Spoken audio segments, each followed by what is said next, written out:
கட்டளைக்கு கர்த்தரை ஸ்தோத்திரிக்கிறேன். இப்பொழுதும் சங்கீதம் 73 அதிகாரம் 3வது வசனம்.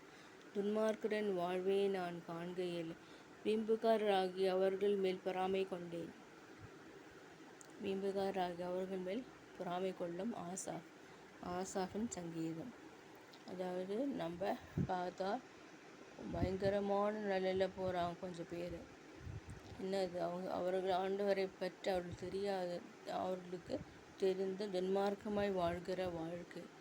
அப்படிப்பட்ட அவர்கள் நன்றாக வாழ்கிறார்கள், நானோ இல்லை என்று ஆசாப்புக்கு பொறாமை கொண்டார். இது எல்லாருக்கும் உள்ளது, எல்லாருக்கும் எனக்கு இருந்தது. கொஞ்சம் பேர் நல்லா வாழ்கிறாங்க, ஒரு பிரச்சனையும் இல்லை. அவங்க எப்படி வாழ்கிறாங்க, அதுக்கு ஏன் காரணம்? அவர்களை என்ன செய்வாங்க? நம்ம நினைப்போம் அவங்கள அப்படியே உயர்த்திட்டே போவாங்கன்னு. நிச்சயமாகவே நீர் அவர்களை சறுக்கலான இடங்களில் நிறுத்தி பாழான இடங்களில் வீழ பண்ணுவீர்.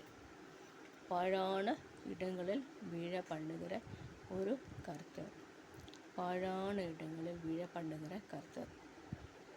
நிச்சயமாகவே நீர் அவர்களை சறுக்கலான இடங்களில் நிறுத்தி சறுக்கலான இடங்களில் நிறுத்துவாங்க. நான் நிறைய வேலை ட்ரை பண்ணி பார்த்தேன், ஒன்று வாய்க்கவில்லை. நான் பார்த்தேன் என்னோட மார்க் கம்மியாக இருந்தவங்கெல்லாம் இன்றைக்கி நல்ல நிலைமையில் போயிட்டாங்க, பிஹெச்டி படிச்சுட்டாங்க, நல்ல நிலைமையில் ஆகிட்டாங்க. நான் யோசிப்பேன், நான் ஆண்டவரை ஏற்றுக்கொண்ட மகன், என் வாழ்க்கையே இப்படி தோல்வி என்று நான் என்னை கேட்டுக்கொள்வேன். அப்போது ஆண்டவர் சொல்கிற வசனம் வந்து சறுக்கலான இடங்களில் கொண்டு நிறுத்துவார். சறுக்கலான இடங்கள். ஆகவே அந்த இடத்துல தான் இந்த வீம்புக்காரராகிய ஆள்காருடைய நிலைமையை வைப்பார்கள். சறுக்கலான இடத்துக்கு அவர்களை விட்டு போவாங்க, சறுக்கலான இடத்திற்கு அவர்களை நிறுத்துவாங்கன்னு சொல்கிறாரு. நாம்ளும் யோசிக்கலாம், நம் வாழ்க்கை இப்படி ஆகிவிட்டது, என்ன செய்வது என்று நாம் திண்டாடி கொண்டு இருக்கலாம். ஆனால் ஆண்டவர் சொல்கிறார், அவர்களை சறுக்கலான இடங்களில் நிறுத்துவேன், அல்லாது உயர்த்த மாட்டேன் என்று கர்த்தர் சொல்லுகிறார். ஆனால் தேவனுடைய ஏற்றுக்கொண்டவர்களுடைய வாழ்க்கையில் எப்பவுமே ஒரு துயரமும் கண்ணீரும் இருக்கத்தான் செய்கிறது.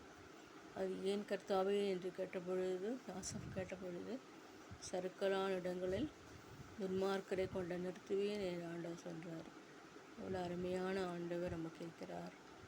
அவரை ஏற்றுக்கொள்வோமாக, இயேசுவானவரை ஏற்றுக்கொள்வோமாக, அவர் சொற்படி செய்வோமாக. இன்றைய சிறு பிள்ளைகள் நாளை ஜெனரேஷனுக்கு வர வேண்டிய நல்ல பிள்ளைகள், அவர்களுக்கு இந்த வசனத்தை எல்லாம் காட்டி கொடுங்க. ஆமீன்.